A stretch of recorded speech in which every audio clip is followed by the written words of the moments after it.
Okay, तो हम लोगों ने पिछली क्लास में क्या पढ़ा था? लिस्ट पढ़ा था, बेसिकली लिस्ट पढ़ा था हम लोगों ने पिछली क्लास में। तो आज की इस क्लास के अंदर सबसे पहले तो मैं बुक ओपन कर लेता हूँ, एंड बुक ओपन करने के बाद आज जो हमारा चैप्टर है वो है लिंक्स। कौन सा चैप्टर है? लिंक्स। पिछली क्लास में हम लोगों ने क्या पढ़ा था? लिस्ट। और आज की इस क्लास में हम पढ़ने वाले हैं लिंक्स। तो सबसे पहले लिंक्स क्या होते हैं और वो कैसे वर्क करते हैं वो हम लोगों को देखना है।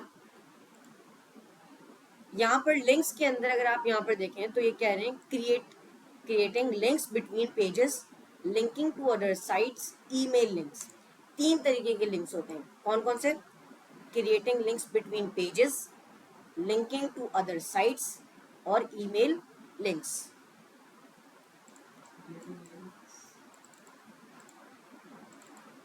ये आप लिख लें।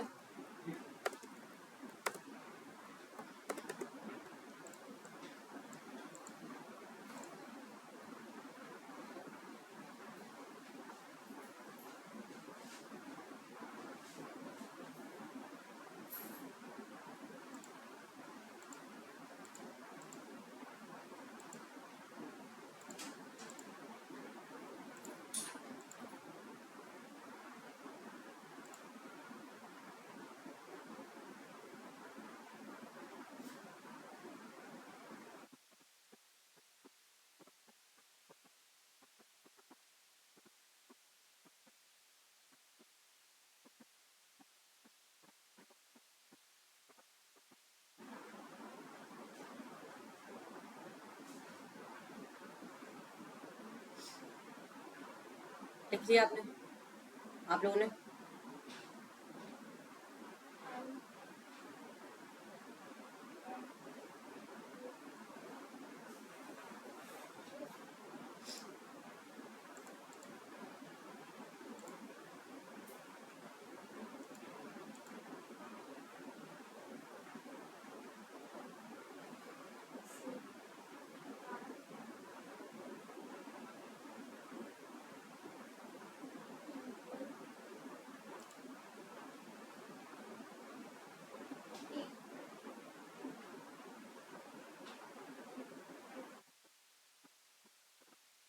ओके, लिख लिया। सही है, अभी आप लिख लिएगा बाद में। सही, मैं इसको ओपन कर दूंगा फिर आप लिख लिएगा एंड में। तो सबसे पहले यहाँ पर हम लोगों को देखना है कि कैसे हम लिंक कर सकते हैं पेजेस के दरमियान। किसके दरमियान? यानी एक हमारा पेज है 1, मैं क्या चाहता हूँ हमारी वेबसाइट को पेज 2 से लिंक करना। ये लिंक करना इस तरीके से नहीं होता कि इसकी चीज़ें यहाँ पर आ जाए, इसकी चीज़ें यहाँ पर आ जाए, इस तरीके से नहीं होता। किस तरीके से होता है? सबसे पहले तो मैं आप लोगों का फोल्डर ओपन कर लूँगा। यहाँ पर आप लोगों का फोल्डर,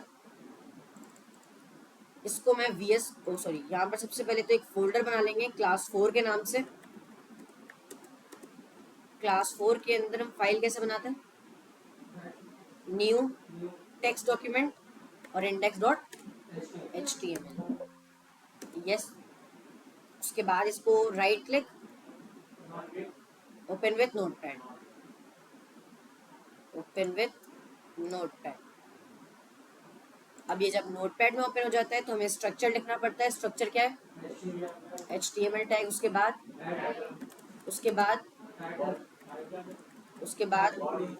टाइटल क्लोज होगा पहले, हेड क्लोज। उसके बाद बॉडी ओपन होगा, बॉडी क्लोज हो जाएगा। बिल्कुल सही। तो ये आप लोगों का सिंपल सा स्ट्रक्चर है HTML का। HTML हम स्टार्टिंग में इसलिए लिखते हैं क्योंकि ये एक HTML की वेबसाइट है बेसिकली, इसलिए। और हम हेड के नीचे क्यों नहीं लिखते, टाइटल में क्यों लिखते? क्या? इस तरह हम आपने बताया था HTML के आगे कुछ नहीं लिखते, फिर हेड आ गया। हाँ, हेड में भी कुछ नहीं लिखते। हेड के अंदर हम टाइटल टैग लिखते हैं। हेड के टाइटल में लिखते हैं, टाइटल के अंदर हेड के साथ भी लिख सकते हैं। यहाँ पर टाइटल को नीचे करें, मतलब आप यही कहना चाह रहे हैं इसके बराबर में नहीं आ सकता? जी, तो बराबर में आ सकता है। सही। नहीं, आपने नीचे की साइड हाँ, तो नीचे भी बना सकते हैं। नीचे इसलिए बना रहा हूँ ताकि इसकी अलाइनमेंट अच्छी हो, ताकि हम पढ़ सकें, समझ भी आ जाएगा। ऐसे अगर मैं टाइटल करता हेड के हूँ, अंदर टाइटल दिया है। हाँ, हेड के अंदर टाइटल आता है, और भी बहुत सारी चीज़ें आती हैं। लिंक टैग आता है जो हम लोग देखेंगे आगे जाकर, जब CSS को लिंक करना होगा, वो सारी चीज़ों के लिए। लेकिन अभी जो हम लोग लिंक देख रहे हैं वो है एंकर लिंक। वो कौन सा लिंक है? Anchor link. अब एंकर लिंक क्या है? ये है लिंक लिखने का तरीका। सही है। सबसे पहले तो ए टैग लगता है। ए यानी एंकर टैग, ए यानी एंकर टैग। तो मैं बॉडी के अंदर एक ए टैग लगा दूंगा। सही है। अब इसके अंदर मैं लिख देता हूं गो टू यूट्यूब। मैंने इसके अंदर क्या लिखा? इसका आउटपुट कैसे ओपन करेंगे? सबसे पहले अपने फोल्डर पर जाएंगे और फाइल पर, हाँ, सेव तो मैंने कर लिया, फाइल पर डबल क्लिक करेंगे। अब आप देखें गो टू यूट्यूब आ गया। अब मैं क्या चाहता हूँ? मैं ये चाहता हूँ जब भी मैं गो टू यूट्यूब पर क्लिक करूँ तो मैं यूट्यूब की वेबसाइट पे चल जाऊँ। मैं क्या चाहता हूँ? यूट्यूब की वेबसाइट पे चले जाऊँ। ये मैं लिंक बनाना चाहता हूँ। तो लिंक बनाने के लिए आपने ए टैग तो लगा लिया, ये सही है। अब ए टैग के अंदर एक एट्रीब्यूट आएगा। हम लोगों ने टाइटल का एट्रीब्यूट देखा था ABBR के अंदर। एंकर टैग के अंदर एक टैग आएगा जो है HREF। सही है। यहाँ पर HREF लिखने के बाद इक्वल्स टू कोटेशन। अब इसके बीच में मैं बताऊंगा URL। क्या बताऊंगा? URL, यानी कि आप जब youtube.com ओपन करते हैं, आपने ओपन कर लिया यूट्यूब। अब यहाँ पर आप देखें टॉप में आपको ये जो दिख रहा है ये URL है। ये क्या है? यही URL जाएगा आपके एंकर टैग के बीच में। मैंने कॉपी किया वहां से और पेस्ट कर दिया। सही है। कॉपी कैसे होता है और पेस्ट कैसे होता है वो देखना है। तो सबसे पहले कॉपी करने के लिए हम यूज करते हैं Ctrl+C का। किसका? और उसके बाद यहाँ पर आकर Ctrl+V से पेस्ट कर देते हैं।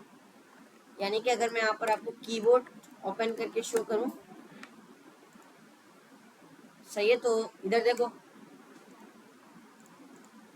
आपको क्या करना पड़ता है? कंट्रोल दबा के रखना पड़ता है, फिर उसके बाद सी दबाते हैं आप। सी से क्या होता है? कॉपी। कंट्रोल दबा के रखते हैं और वी दबाते हैं, क्या होता है इससे? पेस्ट। कॉपी पेस्ट करने के बाद आपने यहाँ पर HRF के पेस्ट कर दिया। सेव करेंगे, Ctrl+V दबा, जी जी, इसको Ctrl+S से सेव करेंगे और यहाँ पर आकर रिफ्रेश करेंगे। अब आप देखें ये जो लिंक है, ये जो मैंने टेक्स्ट लिखा था, ये ब्लू हो गया। यानी एक लिंक बन गया है। अब जब मैं इस पर क्लिक करूंगा, आप देखें, मैं इस पर क्लिक करता हूँ, मैंने इस पर क्लिक किया तो मैं कहाँ आ गया? यूट्यूब की वेबसाइट पर आ गया। लेकिन मैं चाहता हूँ कि मैं फेसबुक की वेबसाइट पे जाऊँ, तो मैं आऊँगा, सबसे पहले फेसबुक सर्च करूँगा और फेसबुक का लिंक कॉपी कर लूँगा। सही है। क्या कॉपी करूँगा? लिंक। फिर HREF के बीच में इसको पेस्ट कर दूंगा।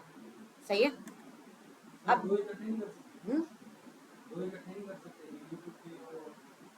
कर सकते हैं। यहाँ पर आप क्या करें, आप एक और एंकर टैग बना लें।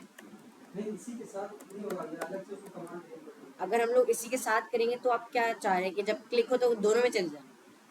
नहीं, अलग अलग नहीं होंगे, दोनों इकट्ठे खुल जाएंगे। दोनों इकट्ठे खुल जाए। मैं कहना चाह रहा हूँ यूट्यूब और फेसबुक, जी। अगर जैसे यूट्यूब के साथ हमने फेसबुक एक ही ये टैग में डाल दिया, ठीक है, तो दो टैग बन के नहीं आ जाएंगे। ये देखिए मैंने पेस्ट किया, चलेगा ही नहीं है। ये देखिए, इसलिए दो टैग देना हाँ, चाहिए। 2 टैग देना पड़ेगा। यानी कि अगर आपको यूट्यूब के लिए बनाना है तो अलग टैग लगेगा, और अगर आपको फेसबुक के लिए बनाना है तो अलग टैग बनेगा। तो मैंने यहाँ पर अलग टैग बनाया और उसके अंदर लिख दिया गो टू फेसबुक। सही, यहाँ तक समझ आया? ये लास्ट में लिखना है, नहीं, आप कुछ भी लिख दें, आप फिर सिर्फ फेसबुक लिख दें। सही, फेसबुक लिखा हुआ आ गया। अब आप जब इस पर क्लिक करेंगे तो आप फेसबुक की वेबसाइट पर चले जाएंगे। यानी कि आप जिसका लिंक देंगे उस वेबसाइट पे आप चले जाएंगे। आपने अगर किसी और वेबसाइट का लिंक दिया तो आप उस वेबसाइट पर चले जाएंगे। बेसिकली लिंक सिर्फ इतना है। सही है। और आज हमारा जो चैप्टर था वो कौन सा चैप्टर था? 4th चैप्टर था। और 4th चैप्टर के ना बस सबसे पहले तो हम लोगों ने देख लिया पेजेस के बीच में कैसे लिंक करना है। बस 2 और चीज़ें देखेंगे, ये वाला चैप्टर खत्म हो जाएगा। सही है। इस तरीके से HTML के सिंपल छोटे छोटे चैप्टर्स हैं, इसको हम कंप्लीट करेंगे। सबसे पहले तो एंकर टैग हम लोगों ने देख लिया। ये वही बता रहे हैं कि एंकर टैग को आप लिस्ट के अंदर भी यूज कर सकते हैं। LI के अंदर इसने क्या किया, एंकर टैग को बना लिया और उसका आउटपुट इस तरीके से आ रहा है। समझ आ रहा है? ये आप लोगों को समझ आ गया होगा कि हम लोग ने पिछली क्लास में लिंक्स लिस्ट पढ़ा था, लिस्ट, हाँ। तो इस तरीके से आप लिंक्स और लिस्ट को एक साथ बना सकते हैं। अब बात आती है कि अगर ये हमारी वेबसाइट का है, ये हमारी वेबसाइट है, सही है। अब मैं चाहता हूं कि मेरे पास एक और फाइल है about.html की। कौन सी फाइल है? सही है। और इसके अंदर भी मैं कोडिंग करता हूं। मैंने इसको ओपन किया नोटपैड में और इसके अंदर पूरा स्ट्रक्चर लिख दिया। सही है, स्ट्रक्चर लिखेंगे। अब सारे में तुम बताओ स्ट्रक्चर। सबसे पहले क्या आएगा? सही है। उसके बाद क्या आएगा? बिल्कुल सही। उसके बाद क्या आएगा? नहीं, क्या आएगा? टाइटल। बिल्कुल सही। उसके बाद क्या आएगा? नहीं, पहले टाइटल के अंदर हम कुछ लिखेंगे, जैसे मैंने लिख दिया लिंक्स या अबाउट पेज लिख दिया और टाइटल को क्लोज करेंगे, है ना? टाइटल। अब क्या करेंगे? क्या करेंगे बोले? नहीं ना, हेड टैग को क्लोज करेंगे। सही। उसके बाद क्या लिखेंगे? बॉडी। उसके बाद क्या करेंगे? Body close. उसके बाद बिल्कुल सही। अब मैं बॉडी टैग के अंदर एक H1 बनाता हूँ और H1 के अंदर मैं लिख देता हूँ हेलो वर्ल्ड। मैंने क्या लिख दिया? सही है। अब अगर आपने बहुत सारी वेबसाइट्स में देखा होगा तो वहां पर एक अबाउट पेज भी होता है। आप क्या करते हैं, यहाँ पर एक लिंक पर क्लिक करते हैं तो उनकी पेज ओपन हो जाती है। मैं भी यही चाहता हूँ।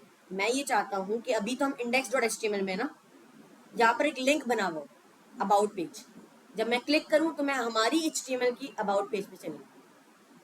हमारी, अभी तो हम क्या कर रहे थे, यूट्यूब या कोई भी लिंक था तो वहां जा रहे थे, लेकिन अभी जो हम लोगों ने about.html का पेज बनाया है वहां मैं जाना चाहता हूँ। तो ये हमारी index.html है। यहाँ पर मैं एक और एंकर टैग बनाऊंगा। बना लिया एंकर टैग। इसके बीच में मैंने लिख दिया अबाउट पेज, ताकि जब भी क्लिक हो तो अबाउट पेज पे जाना चाहिए। मैं href में आऊंगा और href इक्वल्स टू कोटेशन। इसके अंदर मैं क्या दूंगा? हाँ, हमारी फाइल का नाम दूंगा। लिंक इसके अंदर नहीं होता क्योंकि हम लोगों की फाइल का नाम है सिर्फ। हमारी फाइल दूसरी वाली about.html। हाँ, तो about.html सेव करेंगे और यहाँ पर रिफ्रेश करेंगे। अबाउट पेज आ गया। क्लिक किया मैंने तो मैं कौन सी फाइल पे आ गया? अबाउट पेज पे। अबाउट पेज पे क्या लिखा हुआ था? आ गया। ये चीज समझ आई? तो हम लोगों ने क्या किया, अभी फाइल्स के बीच में लिंक किया। उससे पहले हम क्या कर रहे थे, साइट्स के बीच में, यानी वेबसाइट जो पहले यूट्यूब जैसी वेबसाइट्स हैं उसके बीच में लिंक कर रहे थे। ये दोनों में डिफरेंस समझ आया? अब जो है ये समझा रहे हैं आपको कि डायरेक्टरी क्या होता है। अब डायरेक्टरी, सॉरी बंद हो गया।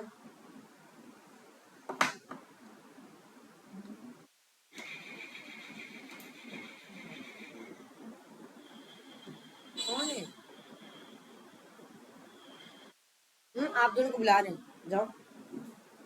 बुला रहे, जाओ। नहीं, आप दोनों को नहीं, वो पीछे जो बच्चे बैठे होते हैं उनको बोलो।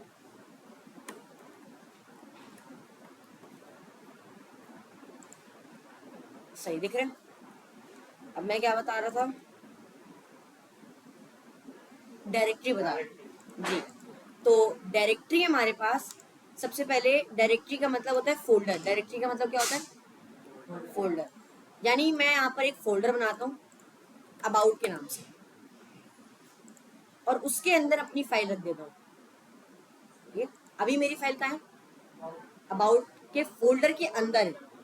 तो मैं उसको कैसे लिंक दूंगा? अभी सिर्फ यहाँ पर about.html लिखा हुआ है, लेकिन about.html यहाँ पर है ही नहीं कहीं। यहाँ पर एक about का फोल्डर है। तो मुझे सबसे पहले about के फोल्डर के अंदर जाना पड़ेगा, फिर उसके बाद उसकी फाइल को एक्सेस करना पड़ेगा। वो कैसे करेंगे? सबसे पहले मैं उस फोल्डर का नाम लिखूंगा। फोल्डर का नाम क्या है? अबाउट। उसके बाद मैं लिखूंगा स्लैश। क्या लिखूंगा?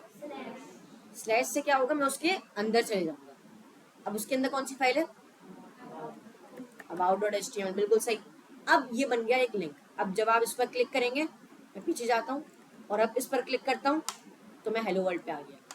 अब आप यहाँ पर अगर यूआरएल देखेंगे ना, इसका भी एक यूआरएल, तो यहाँ पर देखें about/about.html। इसका मतलब अबाउट के फोल्डर के अंदर about.html है। सही है। अब इसी तरीके से अगर आपका फाइल, आपकी फोल्डर, ये about.html जो है ना, अबाउट का फोल्डर हमारे फोल्डर से बाहर है, क्लास 4 के बाहर है। किसके बाहर है? क्लास 4 के बाहर है, इसके अंदर नहीं है। तो मुझे सबसे पहले इस फोल्डर से बाहर जाना पड़ेगा, फिर उसके बाद मैं अबाउट की फोल्डर को एक्सेस कर सकता हूँ। तो इस फोल्डर से बाहर कैसे जाएंगे? नहीं, यहाँ पर अगर मुझे अपने फोल्डर से बाहर जाना है तो लिखना पड़ेगा ./। क्या लिखना पड़ेगा? इसका मतलब है आप इस फोल्डर से बाहर आ गए। अब इस फोल्डर के अंदर कहाँ जाना है हमें? अबाउट के अंदर। तो मैंने लिखा अबाउट और उसके अंदर कौन जाना है? about.html। यहाँ तक समझ आ गया?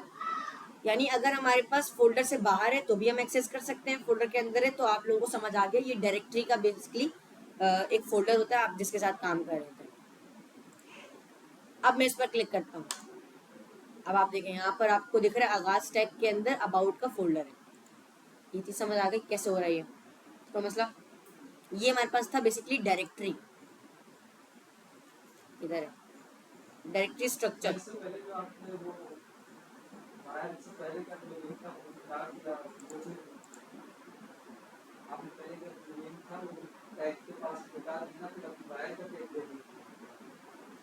समझा नहीं, बाहर का टैग क्या दिया आपने? पहले लिखा हुआ था ना यहाँ पर। हाँ लिखा हुआ था मैंने। वो हटा दिया। जी हटा दिया वो। अब उसकी जगह .// डालिए।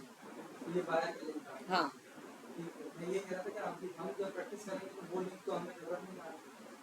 कौन सा लिंक? ये वाला लिंक? जो पहला वाला लिंक, ये वाला अबाउट वाला। अबाउट वाला लिंक नहीं दिखेगा? क्यों नहीं दिखेगा? आप लोगों को भी दिखेगा। नहीं, अभी तो मिटा दिया।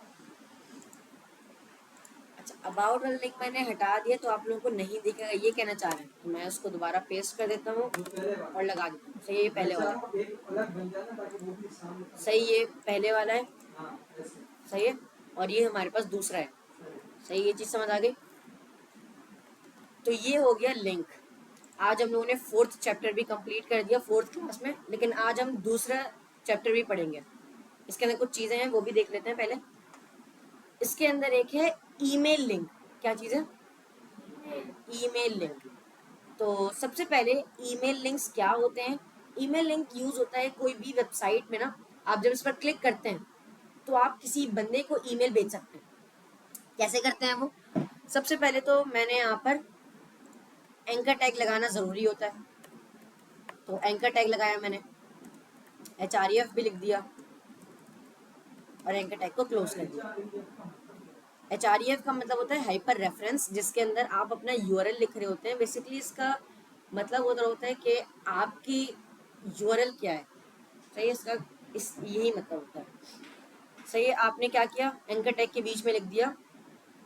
आप लोगों को क्या दिखाना है? अभी मैं क्या कह रहा था? हाँ, ईमेल का कह रहा था मैं कुछ। तो ईमेल अगर मुझे लगाना है तो मैंने सबसे पहले एंकर टैग के अंदर कुछ भी लिख सकते हैं। तो मैंने लिख दिया काशान अदनान लिख दिया। सही है। रिफ्रेश करूंगा, काशान अदनान आ गया।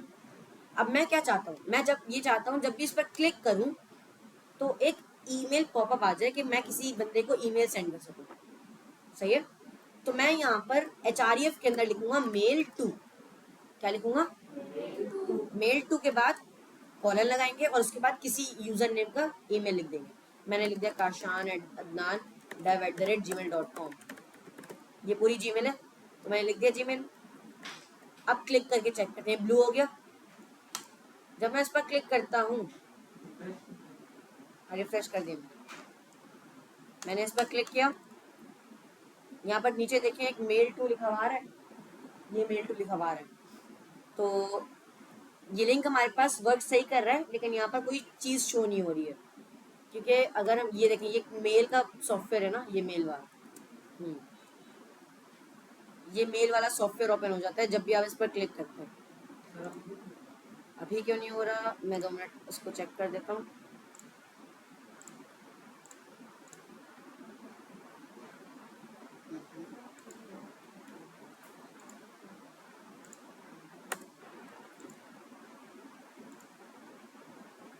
बारिश हो रही है क्या? बारिश हो रही है?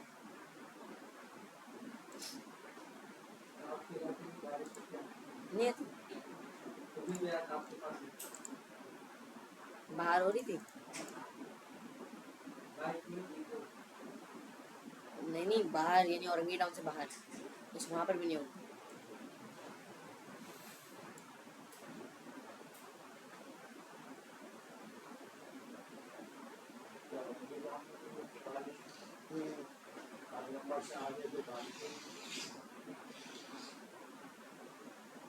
बस मौसम अच्छा है।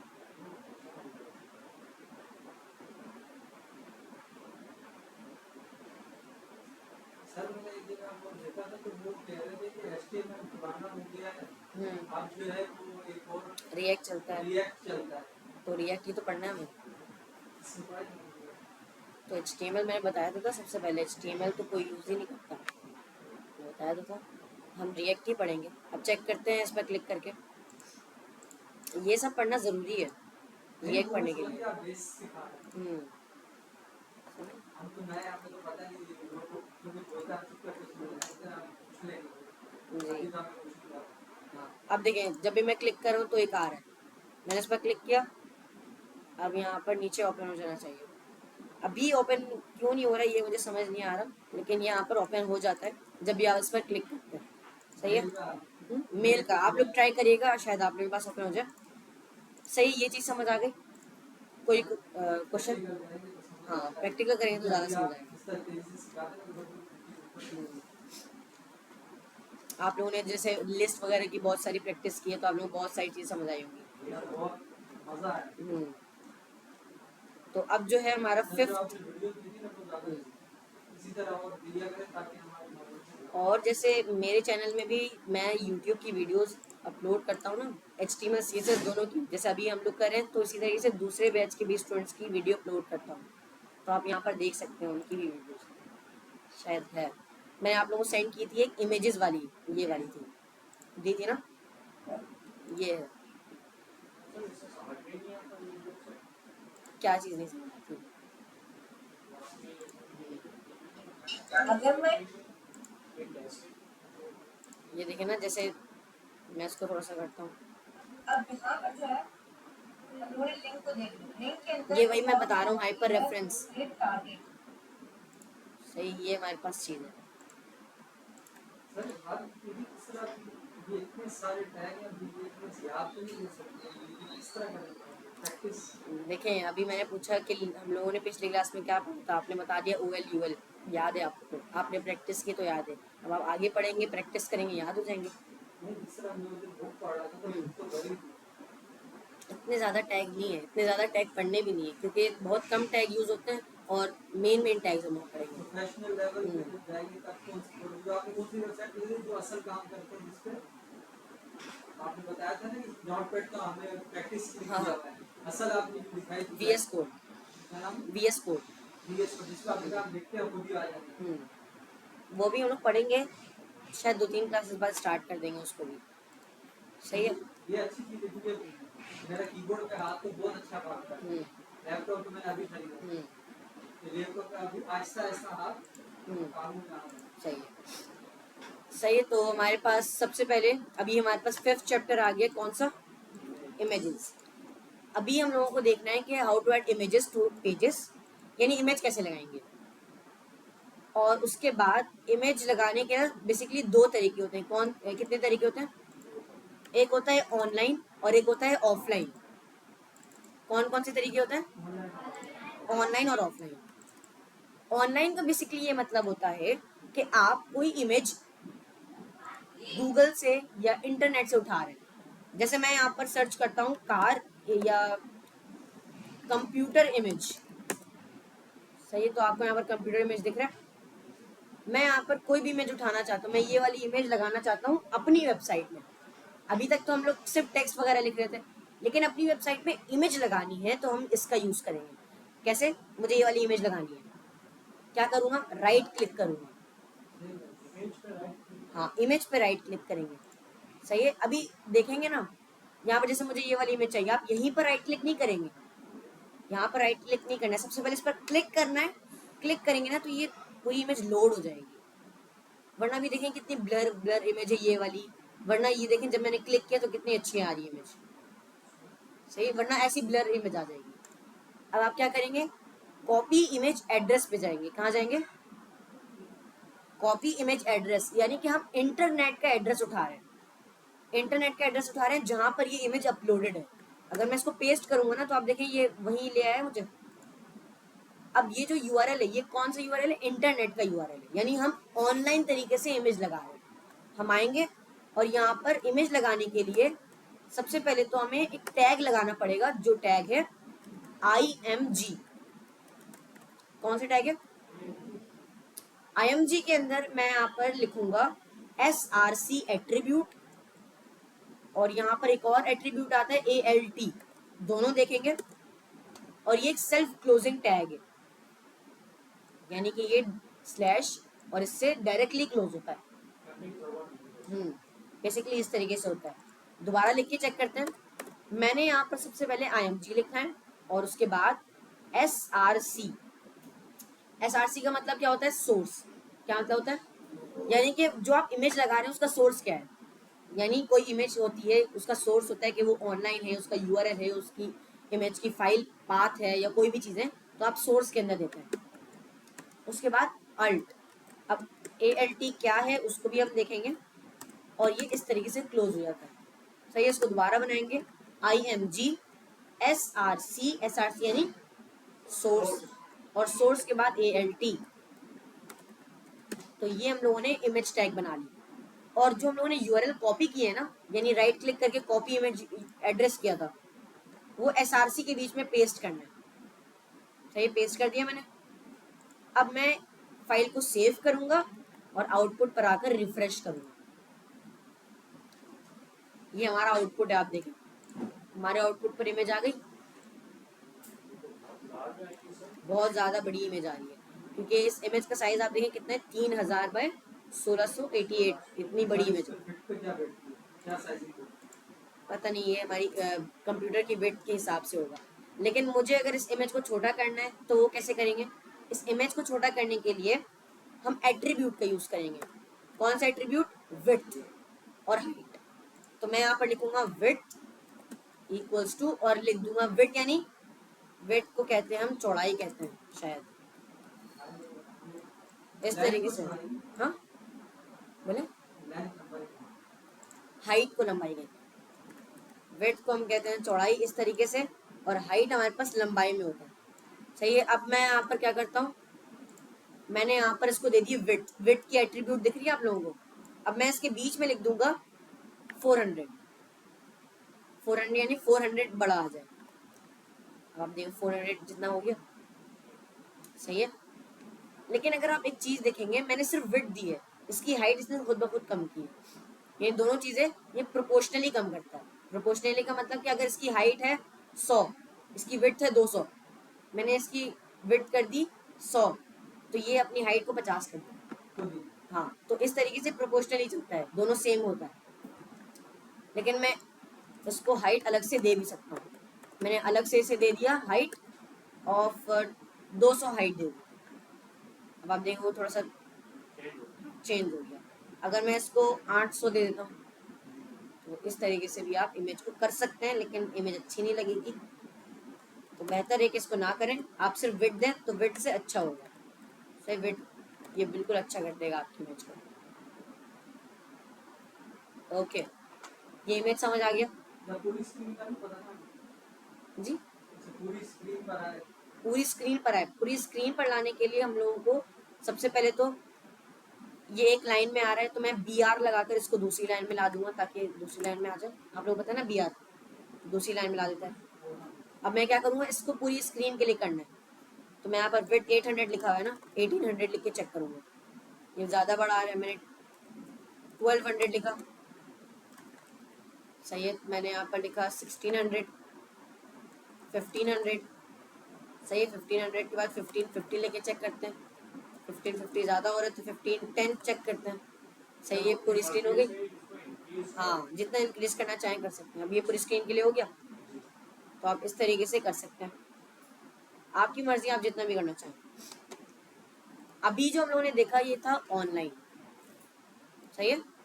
अब ये ऑनलाइन और ऑफलाइन में डिफरेंस क्या है, यानी अगर मैं ऑनलाइन लगा रहा हूँ, ऑनलाइन से तो अच्छे से इमेज आ जा रही है, राइट क्लिक कॉपी इमेज, यहाँ पर पेस्ट किया, आराम से आ जा रही है।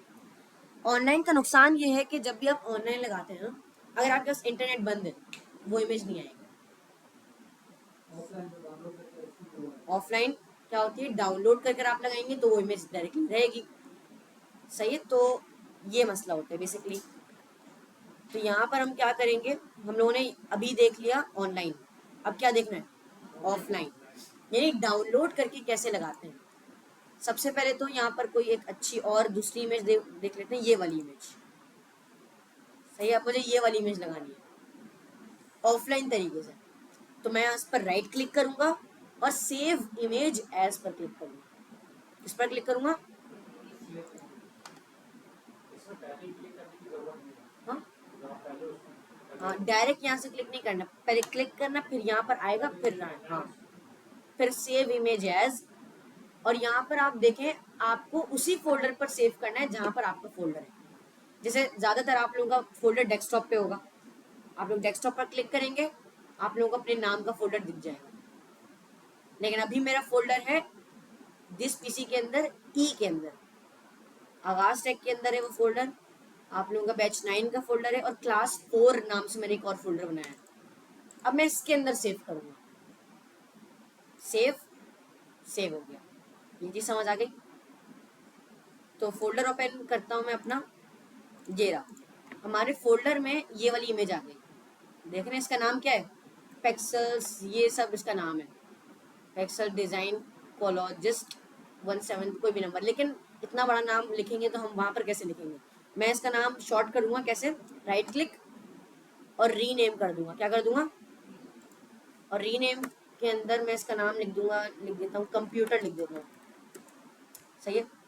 तो मैं इसका नाम चेंज कर रहा हूँ बेसिकली ताकि शॉर्ट हो और वहां पर मैं इजीली लिख पाऊँ। हाँ, तो जेपीजी बेसिकली होता है फॉर्मेट, हाँ, यानी कि अलग अलग इमेजेस होती हैं, जैसे पीएनजी होता है, पीएनजी बैकग्राउंड ट्रांसपेरेंट बैकग्राउंड के लिए होता है, जेपीजी अलग के लिए होता है, जेपीईजी होता है एक, जो हाँ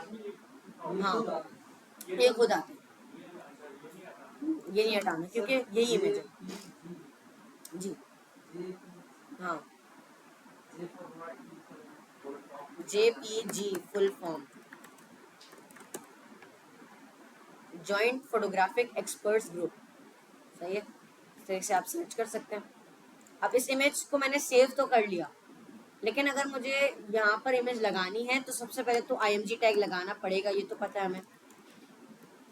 IMG टैग के अंदर कौन से दो एट्रीब्यूट आते हैं, SRC और ALT। SRC के अंदर मैं उस फाइल का नाम लिखूंगा, computer.jpg, सही है। सेव, आउटपुट में आएंगे और देखें इमेज, ये भी उसी तरीके से बढ़ा रहा है। मैं इसको क्या कैसे छोटा करूँगा, विड्थ, मैंने यहाँ पर लिखा विड्थ, और विड्थ मैंने लिख दिया 400, विड्थ कम हो गई, मैं विड्थ वही कर देता हूँ 1510 कर देता हूँ ताकि फुल स्क्रीन में आ जाए, हो गई फुल स्क्रीन में। ये चीज़ समझ आई, ऑफलाइन इमेज कैसे लगाते हैं। अब इसका भी यही है, अगर ये इमेज एक फोल्डर के अंदर है, जैसे ये फोल्डर इमेजेस का एक फोल्डर है जिसके अंदर ये इमेज है, अब मैं इस फोल्डर को इस इमेज को कैसे एक्सेस करूँगा। सबसे पहले मुझे उस फोल्डर के अंदर जाना पड़ेगा, फिर उस इमेज को सेलेक्ट करना पड़ेगा। सबसे पहले फोल्डर का नाम आ जाएगा, स्लैश और इमेज का नाम, पूरा नाम आएगा, computer.jpg, computer.jpeg, computer.png, जो भी होगा वो यहाँ पर लिखेंगे, सही है। इमेज आ गई, ये दोनों समझ आया, ये है ऑनलाइन इमेज और ये है ऑफलाइन इमेज। तो हम लोगों ने लिंक्स पढ़ लिया और ऑनलाइन और ऑफलाइन इमेजेस भी पढ़ ली। हम लोगों ने आज की क्लास में 5 जो चैप्टर थे ना वहां तक कंप्लीट कर लिया। अभी हम लोग कितने चैप्टर बाकी है HTML कंप्लीट होने में? 4। सही है, 4 चैप्टर होंगे। फिर उसके बाद हमारा एक टेस्ट होगा, बेसिकली क्विज होगा। फिर आप लोग वहां पर अपनी चीजें बताएंगे कैसे आप काम करेंगे। ये विड्थ और हाइट आप लोगों को समझ आ गया?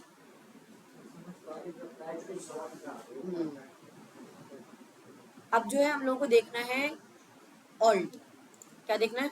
ऑल्ट। जो ALT मैंने देखा ना, अब ALT क्या है? ALT है अल्टरनेटिव। ALT का मतलब क्या है? इसको बंद करेंगे। ALT का मतलब है ऑल्टरनेटिव, यानी कि अगर इमेज, ऑल्टरनेटिव का मतलब क्या होता है? अगर ये नहीं हो तो फिर ये हो जाए। मीनिंग के हम लोग क्या करते हैं कि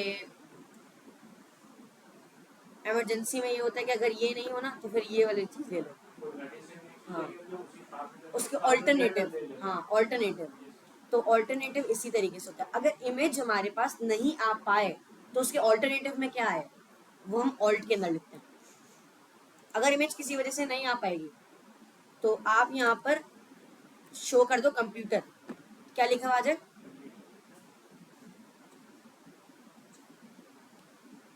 सही। तो अगर मैं इस इमेज का नाम गलत लिख देता हूँ, गलत लिख दिया मैंने, अब इमेज नहीं आएगी ना, तो उसके बदले में क्या लिखा हुआ आएगा?